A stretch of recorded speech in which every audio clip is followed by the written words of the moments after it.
So talk like this. Does that sound right? So when I go grocery shopping, I'm going to buy 2 milks. It's okay? Yeah. Okay. I don't really buy 2 milks.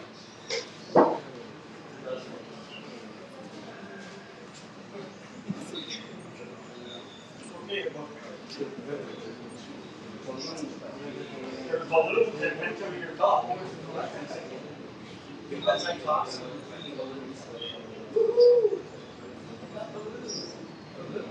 I don't know.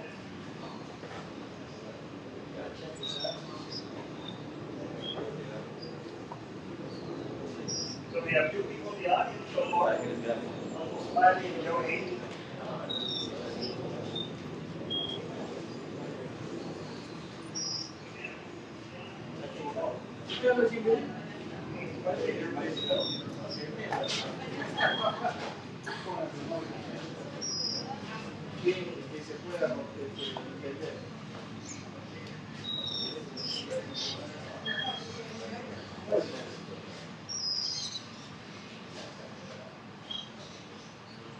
Hey, have you seen Kevin's laughter? Morgan? Yeah. It's nice. Yeah.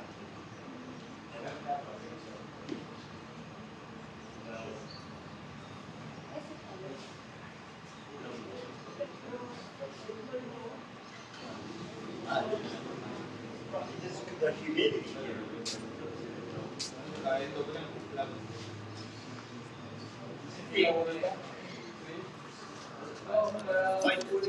No, mira mi panza.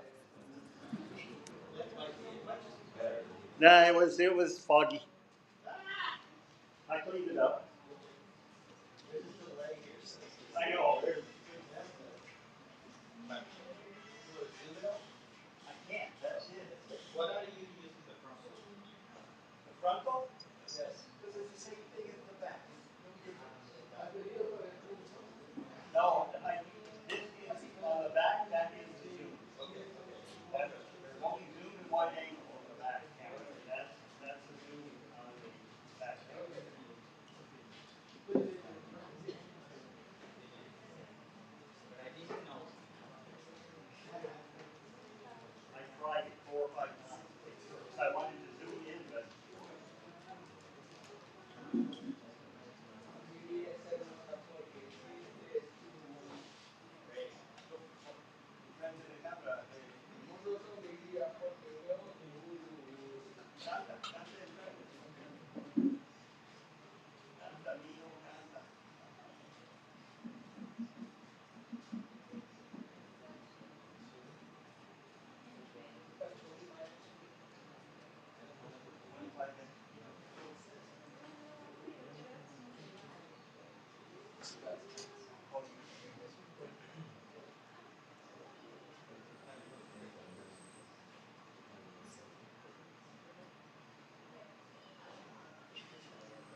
pipe. Necesito producción.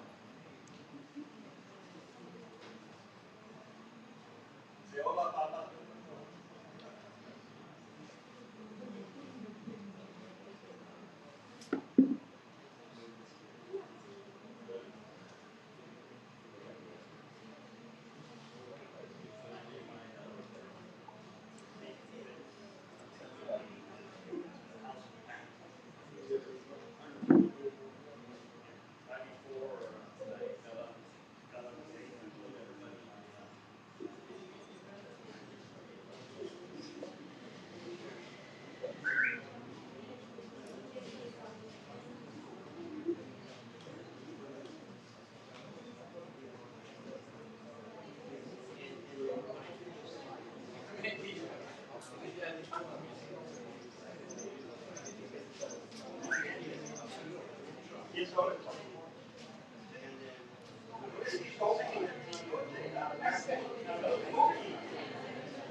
feo.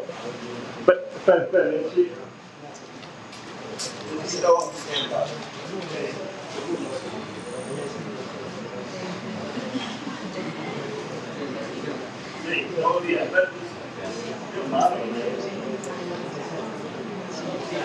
Yes, back. Okay, friend? Better. No focus. No focus.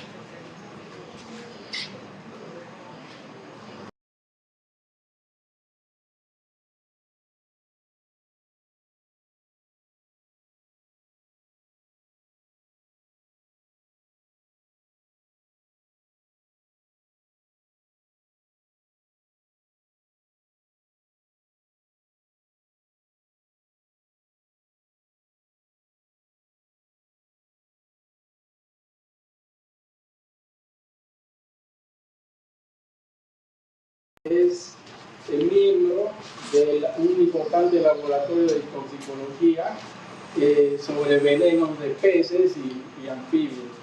Él es un importante investigador, hace trabajos científicos para el DOC, Amazon Research Center y también para su universidad. Tenemos grandes aplausos y recibimos al doctor Eric Thomas.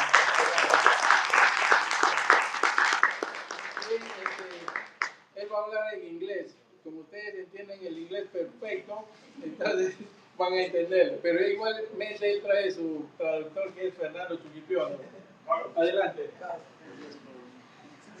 Okay, thank you. You want to come over here? Come with me? Just be there is fine. Sorry, Eric. What? Antes de empezar, perdón. Por favor, su celular en silencio. Va a estar sonando cuando iba a interrumpir la conferencia del doctor. Muchas gracias. Adelante. Okay. Okay. I want to start with taking a picture of you.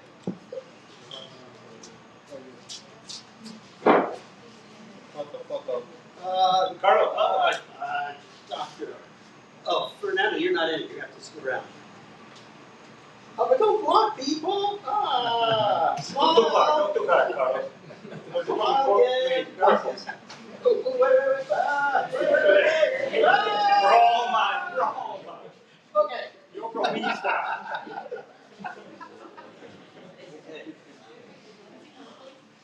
So thank you for coming on this rainy day. I would like to know who's here. How many of you are aquaculture students? Aquaculture? Y biology? Biología? Anybody else? Psicología acá. Chemistry? Química. Química? No? Okay. All right. So I apologize that my Spanish doesn't exist. But Fernando is good at English and he'll help me. Also, everything I'm going to say is written on the slides in Spanish. Todo lo que va a decir va a estar escrito en la diapositiva. So if you don't understand what I'm saying, it's up here. Okay. Si no entienden lo que él está hablando, va a estar escrito, va a aparecer. Okay. I want to tell you about Cory catfish. How many of you know Corys? You know this is Corys? Okay, good. They are a wonderful fish for the aquarium, ornamental fish. They're very popular, at least in the United States and in Europe, very popular, Asia too. They are small fish, so you do not need a large aquarium. Bueno, son peces muy populares, tanto en América como en Asia, no necesitan tanques tan grandes. They are friendly. They work well with other fish. They are fun to watch, as you can see. They're cheap. They're easy to care for, and they're easy to breed. Bueno, son amigables, son bonitos al verlos nadar, son baratos y son fáciles de mantener. Okay, and this is my aquarium at home. Este es su acuario, es un video de su acuario. Sorry. Currently, there are over 500 kinds of corals, 200 plus described species, and over 300 non-described species. We call them C numbers and CW numbers, if they're not described. Bueno, ahí menciona que hay más de 515 tipos, de las cuales están descritos, y los que no están descritos llevan una codificación, que son el código C y el número de pez, y es el código W. Dos códigos que son manejados por diferentes revistas, ¿no? Okay, so if cories are so good, why is there a problem? The problem is cories are easy to collect in the wild, and it's easy to put many small fish in one box. And when you ship them to another continent, you don't want to spend much money, so you pack the fish very tight. Bueno, las coris, como son pequeñas, son fáciles pues, de poner varios en una sola bolsa, incluso para exportar, ¿no? And then mortality is high, but because the fish are easy to get, there's no incentive for the shipper, the person shipping fish, to do a better job. Y como son baratos y fáciles de encontrar, los exportadores no hacen tanto esfuerzo como para dar un buen manejo de empaquetadura y tal. So you may think that this happens to all tropical fish, angelfish, discus, tetras, but no, it does not. It's unique to cories, that they tend to die when shipped.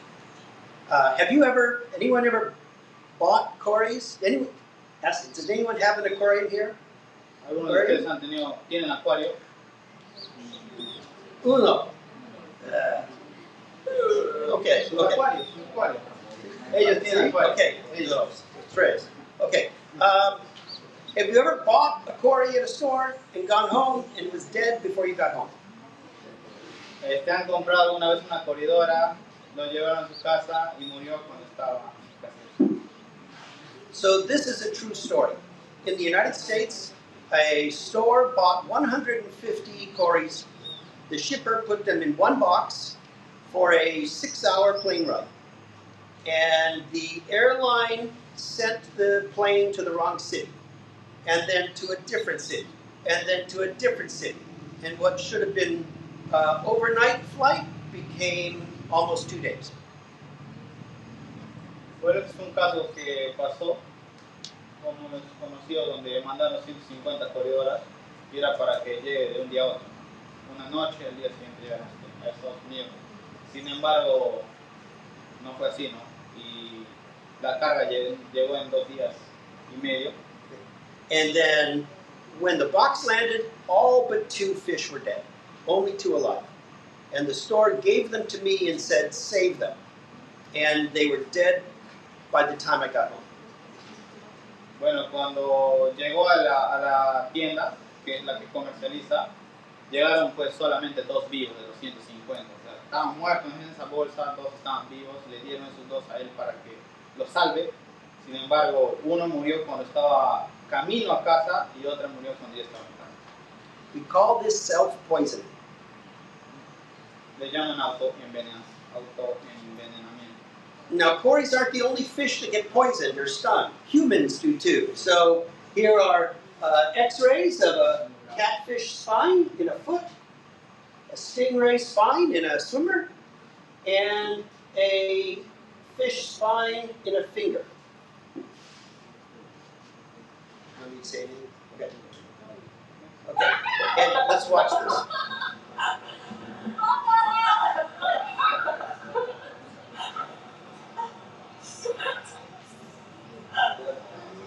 Oh my god, you can tell it.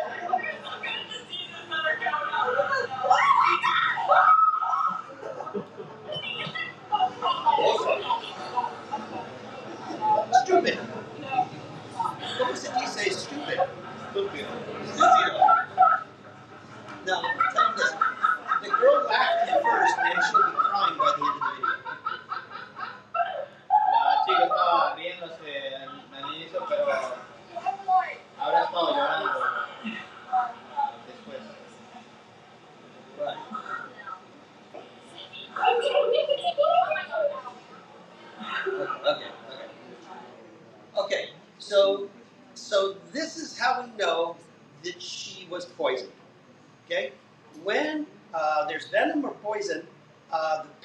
that you experience is much worse than the actual injury. It could be your nerve system, your muscles, or your cells. But it hurts more than it ought to. Bueno, los síntomas de envenenamiento son distintos. Yeah. And you cannot pee on it and make it better. It does not work. No urine. What?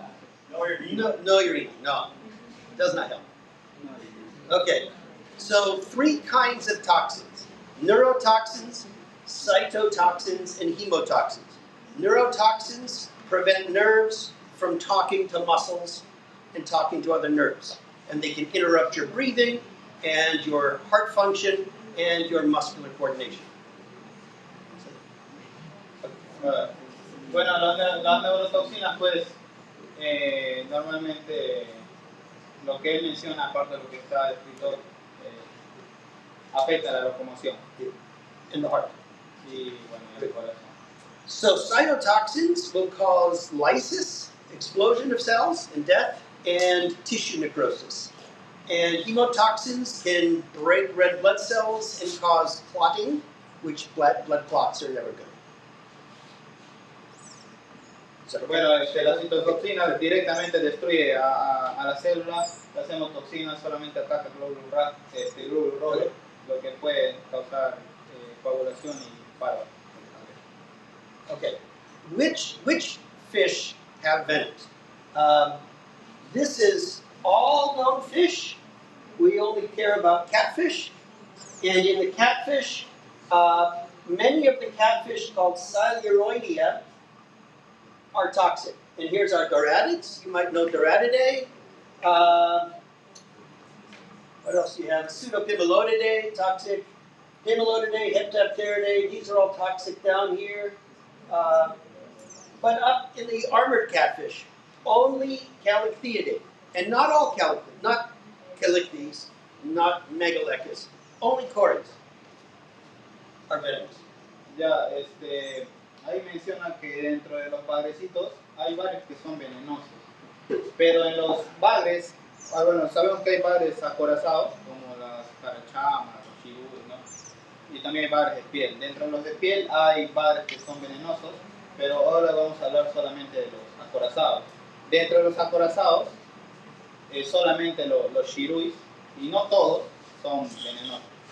Los carachamas no, bueno, loricarios generalmente.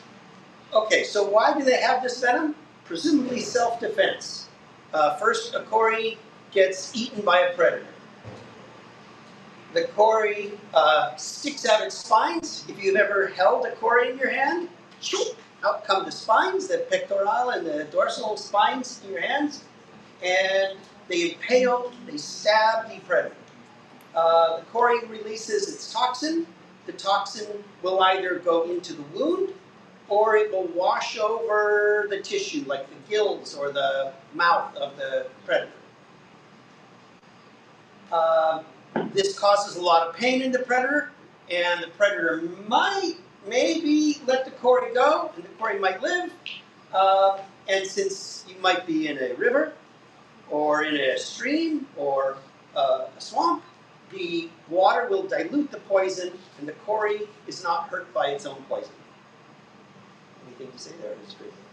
Bueno, este es un sistema de defensa de las coriolas que cuando se sientan atacados, ellos normalmente liberan las aletas pectorales y los bloquean, no quedan así abiertos. Y eso es ahí es donde libera la toxina. Y es probable pues que le suelta, ¿no? Pero de que libera el veneno, libera.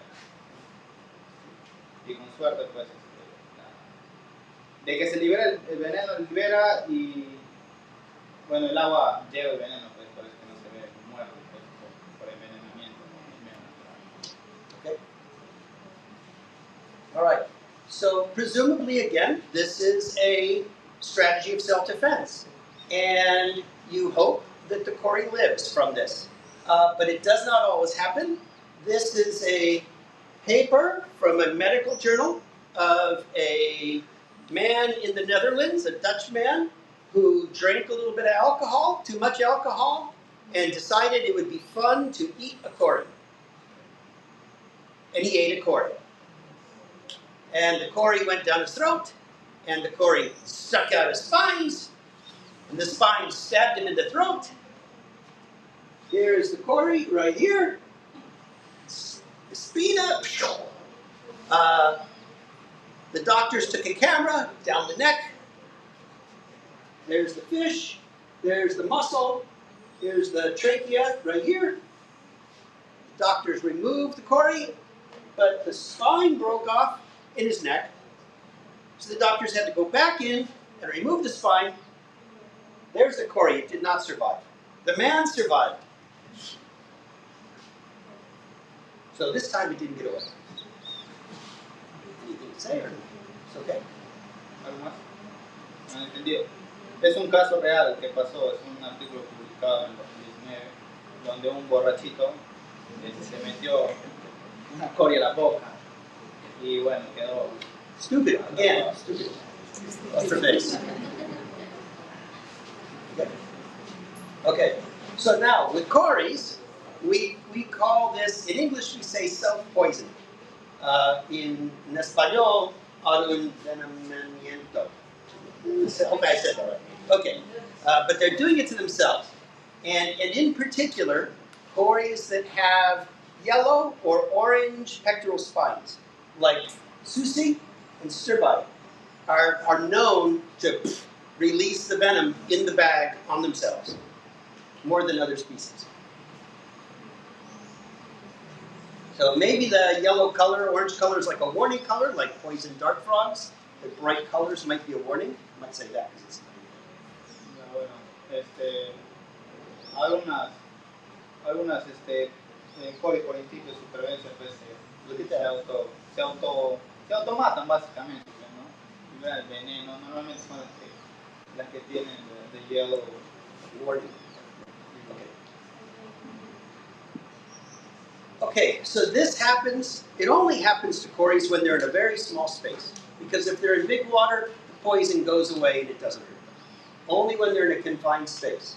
And it usually happens when they're being transported, and the first sign you see is the water gets cloudy, and the water gets foamy like soap. And then the fish turns sideways, and you can see there's the venom coming right there, coming out, and the fish can die in just a couple of minutes. Ya chicos, normalmente estos pues liberan su veneno cuando están en ambientes confinados. Los síntomas que puede ser notar a la vista es que el agua esté lechosa, esté un poco viscosa, no es bubbles, right? Get bubbles. También genere burbujas, porque las coris se han estresado, se han liberado. Okay,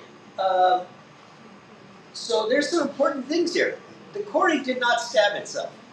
It is not necessary to be stabbed by the spine to be poisoned.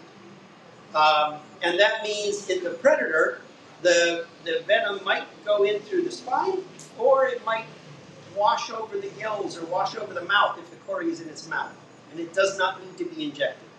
And it's also a strong enough poison that it's going to kill the cory too. The cory does not have self-defense. There's no natural defense for the cory. That's what it's saying. It's not Natural. there's no natural. The cory does not have a natural self-defense against its own venom. Okay. I think that all this. Okay. Okay. Yeah. All right. Okay. ¿Tiene alguna pregunta acerca del anterior slide? Nick, go ahead. ¿Tiene alguna pregunta ahí?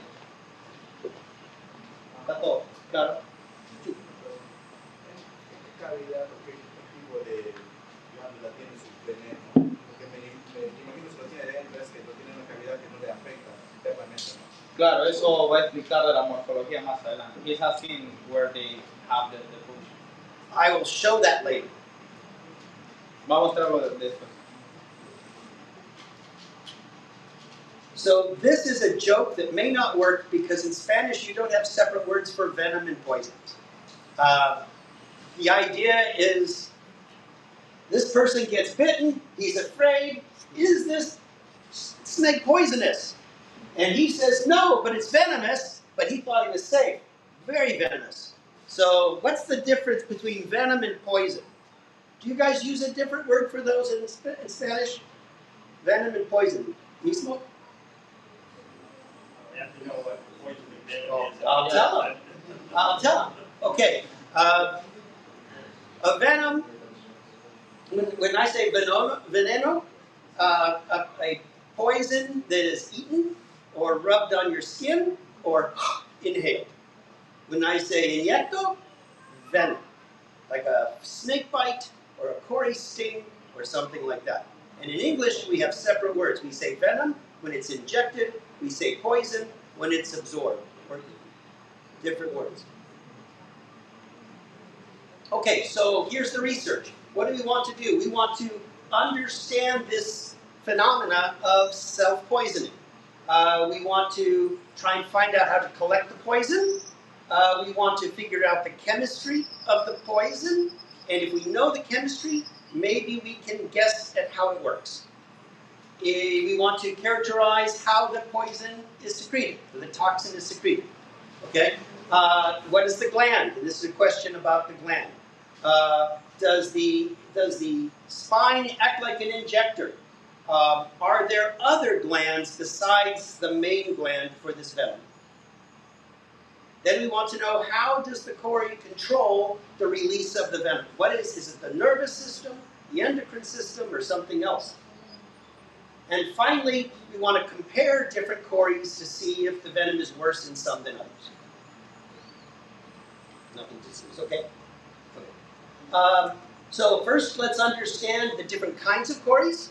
Back in 2011, Alexandru published a paper with his team, and they came up with 9 different kinds of cories, or some subgroups, right? 9 lineages, different kinds of cories. Some names you may recognize. Okay, en la subfamilia Corydoradinae, Alexandre en 2011 propuso 9 linajes. Hablando. Okay. All right. And then this last summer, 2024, Diaz and his team, they changed it, and now there's only 7 lines, and they what do you say when you bring back old taxonomic names? So gastrodermis, osteogaster, and hoplosoma are old names that have been resurrected to represent cories from past taxonomic names. And now they've broken them up. Anyone taxonomist, ain't taxonomist here? Taxonomist. So this is now monophyletic. Before it was not monophyletic. Okay, but for the students I said. Yeah. Okay. Okay, so here's some examples from the Corydoradinae. These cories, here's Coriate. They have a long snout. It slopes like a slide. How do you say like a slide? Snout. Como un desliz. Okay. El linaje 1 está caracterizado porque la cabeza la nariz es larga y tiene un desliz, un cerco. And by the way, these cories in lineage 1, they tend to not go in big schools. Can you see that? Ellos normalmente no nadan en grandes small grupos, small groups solamente are alone. pequeños grupos, o solos. Okay. Aspidoris, Scleromistax, these also not in big schools. And Scleromistax can be quite aggressive, and these cories are sometimes aggressive. Okay. El linaje 2 tampoco anda en grandes grupos. La característica del linaje 3 es que es agresivo y el linaje 1 normalmente es agresivo. Okay. Gastrodermis is elegans. Here you have San Juan cory. San Juan cory is in here. Dwarf cories and Aeneas, or the common green cory, bronze cory, are in that group there. Osteogaster. And then this group will probably be broken up. It has Brocus, which is a very unique cory with 11 dorsal rays instead of 9. Then this includes Agassiz, Sedalis, and others. And this is also, this is a different group. Oh, that's Agassiz in this group with Leopardus Sudalis there. And then finally, the largest group is Hoplosoma, and these are the cories that you find by the hundreds in a large school. Estos sí son este grupo de coreanos del linaje 6 a 9 andan en manadas, gigantes, mijanas, como dicen acá. Okay, so let's go ahead and look at the toxin. I'm going to talk about SDS page and HPLC and mass spectrometry. I'm not going to go into great detail, but if you have questions, you can ask at the end about that. You want to say that part? Va a dar un poco de lo que hicieron con espectrofotometría. Si ustedes preguntan, pero él no va a abundar mucho en el tema, pero si ustedes preguntan, puede hablar. Okay. So we collect the venom by putting the fish in a bag and literally shaking it, but not so strong, not so mean. And this is clean water, and this is the venom. See the difference in color? And here are some Hoplosoma duplicarius, and you can see the cloudy water and the bubbles on top. Bueno, esto es un método que han hecho para que puedan extraer el veneno. Normalmente diseccionan la glándula axilar, o mejor aún es colocar 3 o 5 y solamente agitan. Esa agua es la muestra. As soon as the foam appears in the water, we take the fish out and put them in clean water, and almost always the fish will live. Tan pronto cuando ya se le ve así lechoso el agua, o se le ve así medio ya viscoso, se le saca a los peces para dar su oportunidad de que viva. So we freeze dry or lyophilize the specimens, freeze them, and test for protein, and then run them on SBS page to see the proteins. Ese líquido, pues lo utilizan para que saquen extraigan las proteínas. How many of you have ever run gel electrophoresis? Okay, you know what a good gel looks like? Yes? Okay, I'm going to show you bad gels. These were done by students in training. So these are not publication quality gels, my apologies, but they still show what we want to see. These are 2 gels. Each gel has 2 species. And all I want you to care about is that some of the lines match and some of the lines don't match. So there are some lines up here that are not present there. There's 4 species there. Some of the proteins are the same, some of the proteins are different. Bueno, los resultados acá han hecho comparación con 2 especies distintas y algunas proteínas compartían algunas proteínas, ¿no? Ahí como ven acá, esto y esto pues no tenían lo mismo. And again, my students were not proud of their gels. Y esto en realidad es una mala foto, ha sido hecho por estudiantes, así que no puede estar tan orgulloso de la foto. But I was proud of my students. Pero está orgulloso de estudiantes. Okay, so for mass spectrometry, we take the proteins and we break them up with the enzyme trypsin to get smaller pieces. And then we run them through HPLC, or chromatography, and then separate them with mass spectrometry, and we ended up with peaks that we can interpret as small peptide fragments. What it's saying or no what's saying? Okay. They don't worry. They don't know. You guys not worried about that? No. Okay. All right. All right.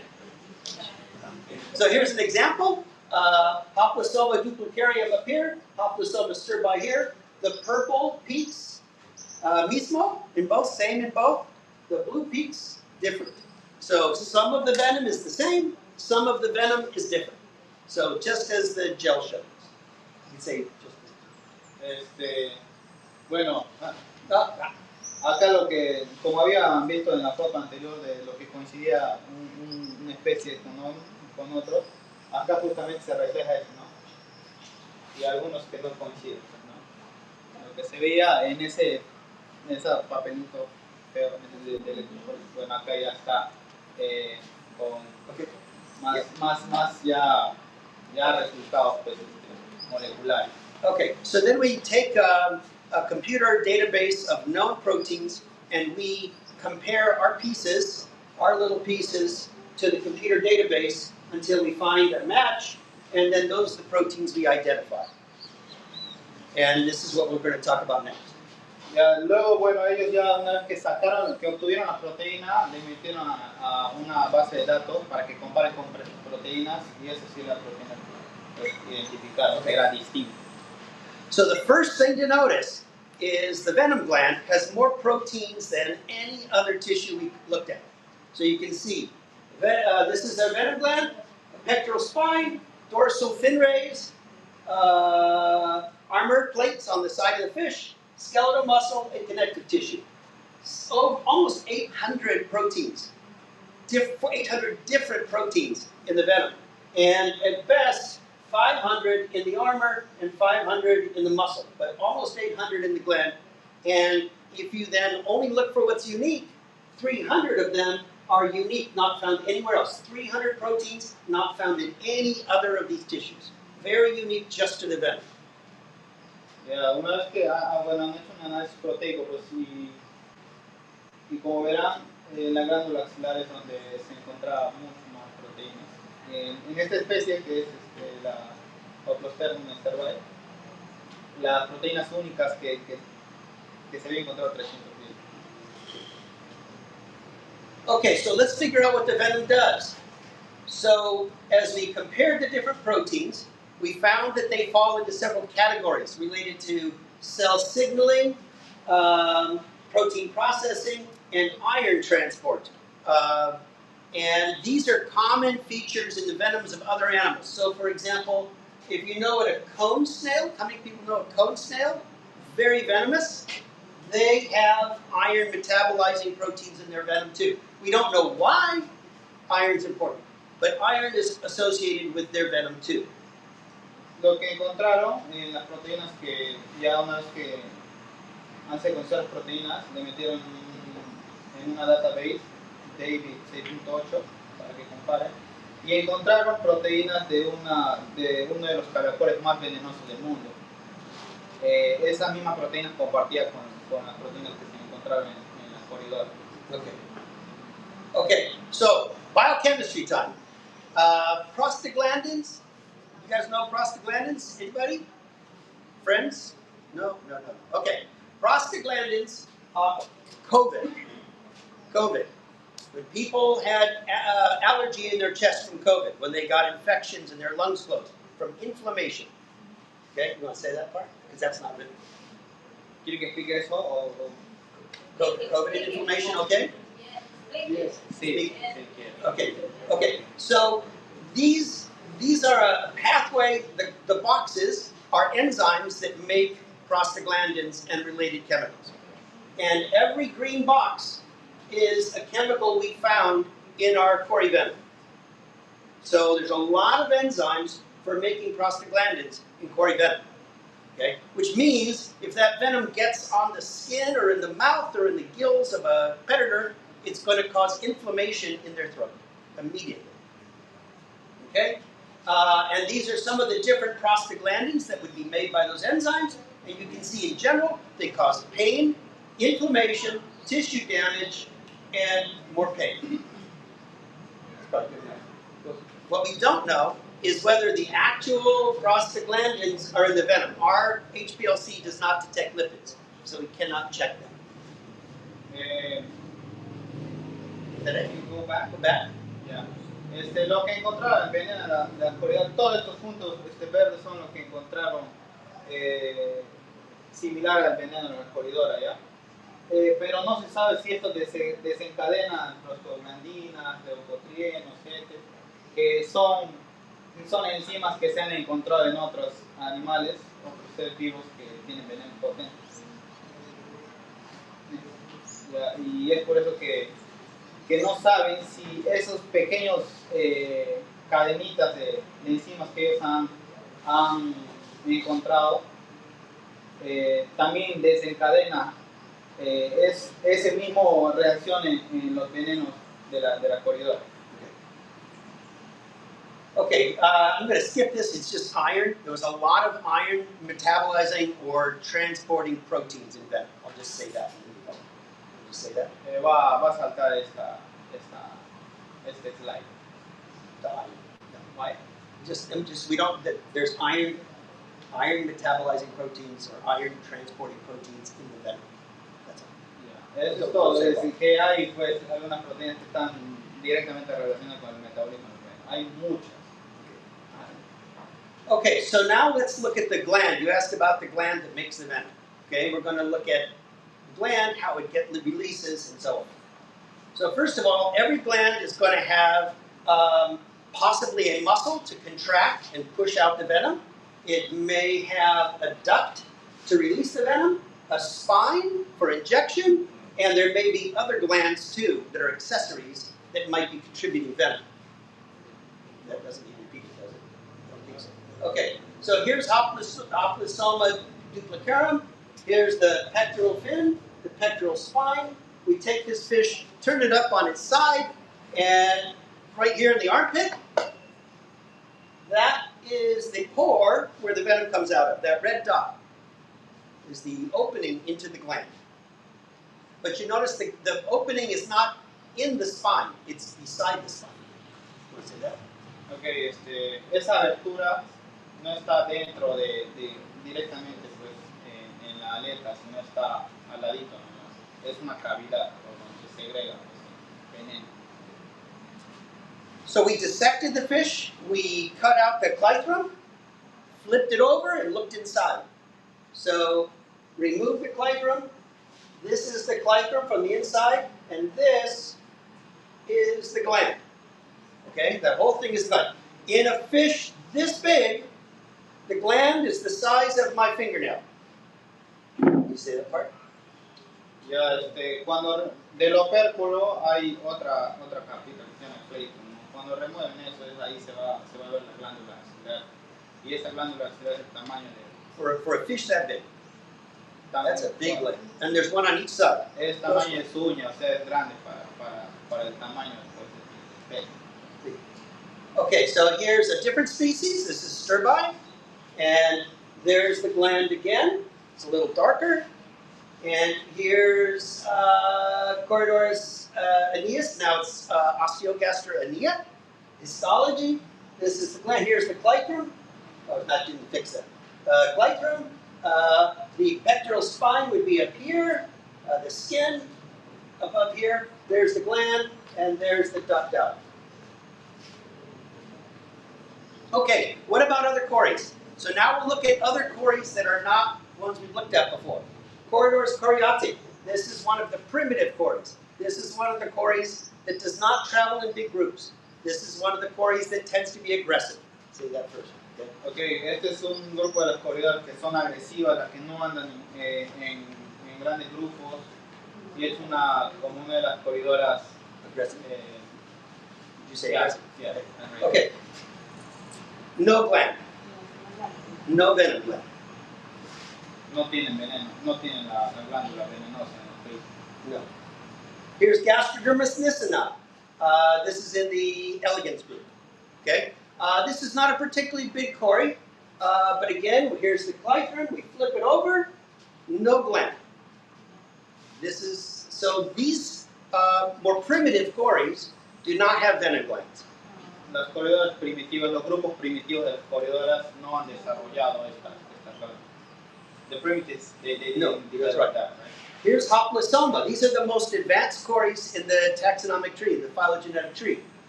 This is Hoplosoma grandi, very common in the aquarium trade. And you look at the clithrum. The clithrum has, how do you say iridescence? Iridescence, shiny? Iridescencia. Iridescence, okay, see it right there? Here is the same fish. You see the brown stain. You're looking on the outside of the fish. You cut it open, flip it over. There's the gland right there. Again, this is about the size of my fingernail on a fish this big. You are actually in the live fish. And here, this is dead now, but it was alive. You're actually looking through a transparent bone and seeing the gland underneath the bone. That is the iridescence, right? But the iridescence covers the gland, but the bone is transparent. So you can see the shadow of the bone. of the gland. Bueno, cuando están vivos estos animales, al menos sí se les puede ver la glándula de veneno. Obviamente que tiene una iridescencia que cubre el hueso y el saco. Okay, so we've looked at a lot of cories, and again, primitive cories. Lineage 1, Coriolis coriate, filamentosus, no. Aspidoris, no. Scleromystax, we have not checked. Gastrodermis C89, no. Nisini, no. Napoensis, that's a cory you have sometimes in the hobby around here. A very tiny gland. So we start to see the glands in the gastrodermis. Osteogaster, yes. Brochus, yes, except maybe robustus. We did not find a gland in robustus. And then every hoplosoma that we checked all have big glands. So there's a correlation between the aggression and solitariness versus more community and peaceful, but then they have venom for defense. Yeah. Hay una correlación entre los grupos que son más agresivos y no andan en grupos en relación con los que sí andan en grupos, ¿no? Que sí tienen las glándulas venenosas. Okay, so a couple more species. This is Osteogaster melanotinea. There's the clyperum and the operculum. The operculum is red. Is that, what are we looking at under the operculum? What's under the operculum? ¿Qué hay detrás del opérculo? They say gills? Yes. Good. Okay, so the red we see here is not a venom gland, that's gills. The venom gland is here, under the clyperum. Here is another Coriodoris, the long snout. That's the operculum. The color is just the gills. Don't look at the operculum, look at the clyperum. But this fish, Hoplosomus C121, this is a live fish. You are looking through its clyperum, and you can see a giant venom gland underneath its clyperum. That's what you're looking at, is the venom gland through the clyperum. So you need to repeat that. I think we could repeat English, but translate. Okay, other glands. Kubitschek did a paper on the pectoral spine of Hoplosoma panda, and this is the cross section through the spine and the skin around the spine, and there are little glands that they think are venom glands. They did not test it, but they think they're venom glands. Can you say that? Okay, en este grupo han hecho un estudio para la ontogenia. Y bueno, ya iban a ver el canal venenoso. Es histology, es una historia. Yes, histology. Han hecho una histología en el pleito. Y ahí pues se puede ver el canal venoso. De which species? Panda. De la corridora panda. So, go ahead. Is it done? The people didn't know that they have the gland, or So we don't know if the gland is venom, but could be. And also, the hollow of the spine could be an injection, a needle for syringe injection of the venom. An injector. but you don't know if I don't know. It's not my paper.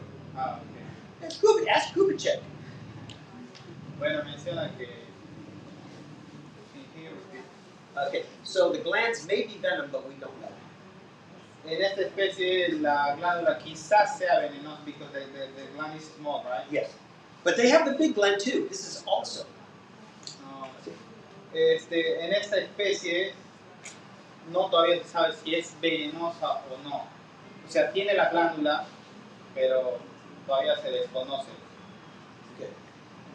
All right, we're getting to the end. So what stimulates secretion? Since most things in the body are controlled by the nervous system or the endocrine system, and if we're looking at the nervous system, we have the somatic nervous system, which uses acetylcholine with cholinergic receptors. The autonomic nervous system uses the norepinephrine and the hormone epinephrine, and they interact with adrenergic receptors. And so, depending on which nervous system portion is being used, then we expect either acetylcholine or norepinephrine, epinephrine to work. Ok, bueno, acá estamos hablando de hormonas que pueden influir en cómo se libera el veneno. No puede ser por el sistema nervioso somático o el sistema nervioso autónomo, ¿no? Cada uno tiene diferente hormona. En el caso de este utiliza un neurotransmisor como es el y el otro utiliza otro neurotransmisor diferente. So we're testing this, okay? All right, so our hypothesis, since stress is part of the sympathetic nervous system, then epinephrine will cause venom release. The sympathetic nervous system. So, 2 cories. This is controlled, plain water. This is water with epinephrine. And watch right here over time. Right there. Can you see a little cloud drifting across the water? And I'll show you a close-up. So at the start, clean water, 10 seconds, a little whisk, 20 seconds, a big cloud. Epinephrine, we didn't shake the fish, we didn't scare the fish, epinephrine. Solo han agregado ahí para que ellos se quiten la duda de que si la epinefrina influye o no en la segregación, o sea, para que sepan que si realmente esa es la que activa la liberación, han puesto ellos en su agua epinefrina y justamente pues a los 21, de los 10 segundos iba liberando ya el veneno, ¿no? Y en un agua sin epinefrina no liberó el veneno, obviamente. Okay. And oh, by the way, acetylcholine, no effect. Okay. So if epinephrine is doing that, then maybe we can block the poison release with a drug, a blocker, adrenergic blocker. So we tested that. We added adrenergic blockers. If you know receptors for neurotransmitters, if you know adrenergic ones, there's alpha and beta. We tried them both. The blockers made it worse. So what should stop epinephrine actually made epinephrine more potent. See that part? What should stop epinephrine made it more potent. Okay, just the part. What should have stopped epinephrine made it more potent. What should have stopped epinephrine made it more potent. Lo que debería frenar la liberación de epinefrina makes potent. More potent, yes. Strong. Lo hace más potente a la liberación. Sí. So epinephrine doesn't work when you add. Epinephrine did work. Yeah. Epinephrine with blocker should stop. Blocker should block, but blocker did not block. Blocker more. Mas venom. Oh, okay. Mas venom. So it doesn't work. No, but epinephrine works. Oh, blocker doesn't work. I didn't. Boston? The epinephrine, yes.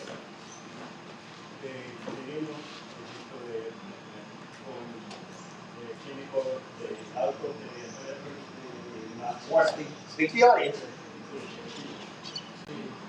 La epinefrina se denaturaliza, Sí. ¿no? Cuando es más fuerte, Con blocker. But the blocker is more than. Sí. El blocker es más fuerte de venir. Yeah. Okay, so we're not sure. We shouldn't have. The blocker should have blocked it. It did not. You no conoce nada. Okay, so we'll finish with how likely, if you have cories, how likely will their venom get them? Okay, so we did some tests with some different cories. Again, here's elegans, a brocus, poplosoma, and another brocus. Okay, and what we did was we put the fish in a jar and we shook them to see if they were going to release venom. And with elegans, this is a bag actually, no venom after shake, 30 minutes, 40 minutes, no venom. Brocus splendens, venom. Brocus leopardus, venom. Poplosoma is the worst. Lots of venom. And they don't look good. They didn't die. I had to take them out and wash them, but they were very sick. Anything worth saying? igual en los experimentos que hizo, leucomelas is the most venomous. Yeah, this is most. Leucomelas es la que liberó más veneno y incluso le trató de sacar para lavarlos para que vivan. Total, ya estaban ya muy envenenados. And one more thing. When one fish releases venom, it triggers other fish to release venom. Cuando un pez libera el veneno, como una corredora libera el veneno, hace que las demás también liberen. Okay, so last slide. What can we do to stop it? Can we stop it? Okay, so first of all, know what kind of cory you have. Do you have a cory with venom or a cory without venom? If they don't have venom, no problem. Don't put a lot of fish in one bag. Just a few fish in a bag so they won't kill everybody. Be nice to them. Treat them nicely. This is going to be a weird one. Put some cories in a bucket. You'll have to translate this one. Kick it, shake it, and then take the fish out in clean water, and then bag. Ya una de las sugerencias del doctor es que ya se conoce un poco de cómo actúa el veneno. Uno de los métodos para prevenir es estresarlos para que liberen su veneno, luego los quitas y los lavas.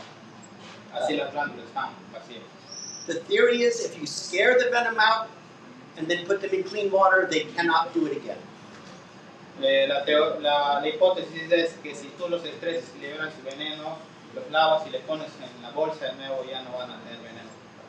That may or may not be true. It may not be true. Pero no Okay. está seguro, quizás no sea verdad. If your cories do release venom, get them into clean water with oxygen, and they will probably live.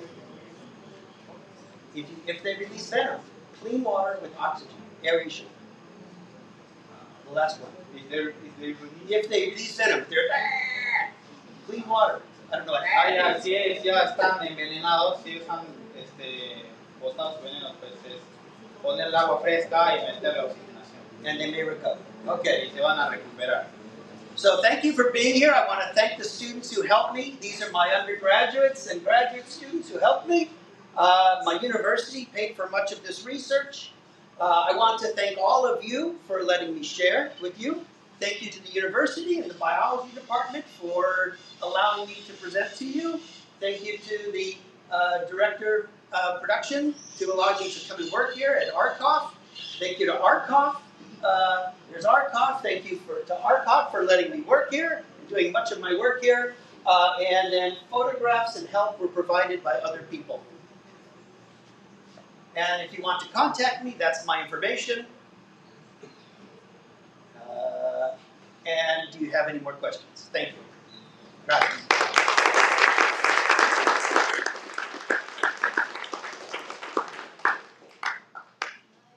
Question? ¿Alguna pregunta, chicos? Yo tengo una pregunta. Sí. Con respecto a si de las corridoras que tienen este sistema de botar el veneno dentro del agua, o sea, que expulsan el veneno. Si tú puedes hacer una cubeta, si han hecho ¿cómo se llama? Este experimento, ¿no? De poner una cubeta corridoras que hacen expulsan de esa manera el veneno. Con otros peces se ha logrado envenenar a esos peces. Se logran envenenar, mueren con ellos. Sí, sí, mueren, sí. Yo creo que no. Sí, sí. Ahorita voy a hablar de eso bien resumido. Will it kill the other fish? Yes. If you have tetras or cichlids in the same water, they will die. Yes. ¿Alguna pregunta más, chicos? No, pero respecto a eso mismo, Carlos, va a depender mucho de la condición del otro pez. No, they are trying to know about the resistance of other fish. So I know of no fish that's resistant to it because prostaglandins are a normal chemical signal, neurotransmitter in the body. So you're messing with their own neural chemistry, if that makes sense. An immune system signal. Can you translate that? No. Okay. ¿Alguna pregunta más? Sí. ¿Qué pasa si se ingiere de casualidad el veneno directamente. Yo tampoco lo entendía porque él mencionó que el veneno lo transmite a través de los venenos de espina. Pero ¿qué pasa si en este caso se le olvida que se estudia el agua y todo eso? What if you drink the water with potion? If a human? If a human drink water Veneno. Probably not enough venom to make a difference. with the chloric venom, Yes, not enough. There's not enough venom to make a difference for a human. Not strong enough. If you get stung, it'll sting. Ow! And that's it. Yo tengo una pregunta, ¿y qué pasaría si le ponemos una corredora y un tiburón? ¿Le mataría al tiburón? what if you put a curry and a shark? It will kill the shark. No. I'll tell you this. I put Cory's with piranha. The piranha, done. No le pasa nada. Venom didn't help. The piranha ate the Cory. Nada de eso sucede con las más pequeñas, nada más. Can you hear that? So it, Con los peces más pequeños. well, le mencionaba mata a los que peces más pequeños que le comen. Or he wonders if the curry just died the smallest fish that came straight. I don't know. Yeah. I don't know if it would kill it or just hurt. How do you say that? Just No supiera decir si lo mataría o lo heriría. O solo lo heriría. it would feel like if you got alcohol in your eyes. You see that? Él va a sentir como si le caería alcohol en el predador. So imagine that on your gills. Say, imagine that on your gills. Feeling that. Imagina eso como si tuviera branco, que te caiga así veneno. Última pregunta. Sí, yo tengo una pregunta. No sé si me queda muy claro cómo es el proceso, pero lo que entiendo es que cuando abren las aletas hacen heridas en el depredador, ¿no? Y al liberarse en el agua, son ingresas al depredador y le provoca inflamación. O es que también las mismas aletas tienen segregado el veneno. Did you hear that? I wonder if the pectoral fin have the So what could happen is that the venom comes out here, and then capillary action. How do you say capillary action in Espanol? capilarización. Into the spina and then into the spine, Capilaridad. like that. Posible. Suma pan. No, por decir el ejemplo, mostraron que la glándula que no se sabe si es la misma tenía un canal. Es decir, que también puede que tenga un canal.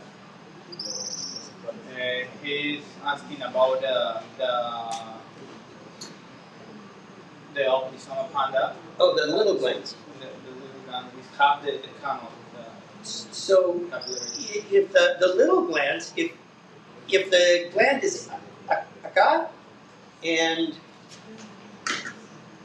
this is predator, then the gland just secretes into the predator there.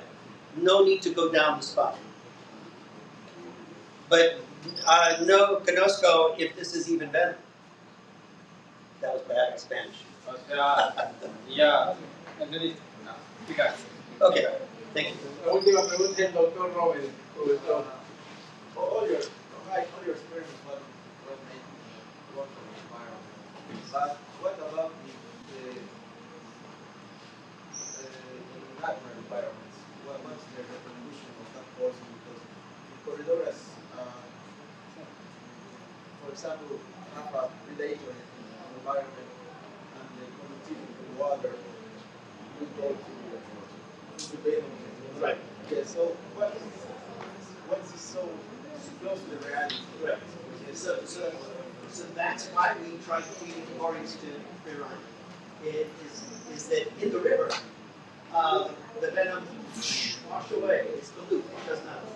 So it only works inside the mouth.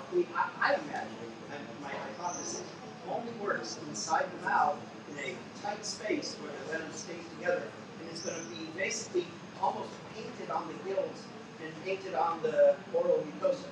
So it would be a very direct contact of prostaglandins right up against some very sensitive tissues. That's my theory.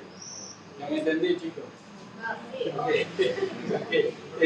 Para terminar, ya, este es un buen trabajo que ha hecho el doctor, que prácticamente está resolviendo los temas de ya 70 décadas. ¿Qué está pasando hoy en día? Cada vez más los pescadores de peces ornamentales, sobre todo este grupo de peces, las corridoras, están yendo cada vez más a diferentes ríos y más lejos. ¿Por qué? Porque ya están prácticamente depredando las corridoras que están cerca. Ocurre una mortalidad de alrededor del 60% por ese problema de las glándulas axilares. Entonces, desde el manejo de captura, post-captura, hay un 60% de mortalidad de este grupo de peces. Es por eso que cada vez los pescadores, ahora traen, antes pescaban cerca de acá del río Lanay, río Italia, ahora traen del río Blanco, 3 días a 4 días de viaje, pero hay un costo de mortandad súper elevadísimo. Tema de tesis, chicos, prácticas que pueden realizar acá en Cartó con los profesores de la universidad. Este es un tema de tesis muy importante, resolver este tema. De ese 60%, el 40% que queda de ese grupo de corridoras, la mitad muere en las casas acuarísticas. Es decir, ya hay un 80% de mortalidad ahí nomás. Queda el 20%.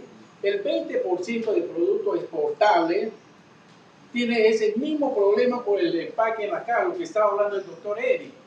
Entonces, hay un manejo post-doa de recepción. Los peces que llegan, aparentemente llegan más o menos bien porque están vivos, pero como ya han segregado las glándulas axilares, entonces se intoxican a nivel sistémico y ocurre la mortandad a partir del 3er día. O sea, los peces llegaron bien.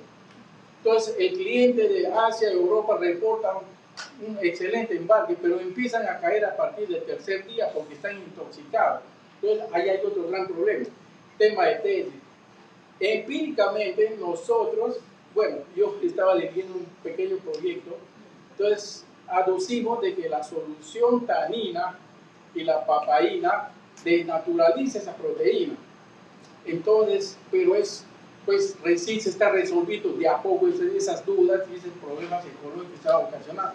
Les invito, chicos, tesis, prácticas sobre todo esta problemática para resolver temas de ecología y captura, manejo post-captura y los impactos que se está ocasionando en este pez por la presión de pesca. Agradecemos al doctor Eric, al doctor Antonio. Thank you for having me talk here.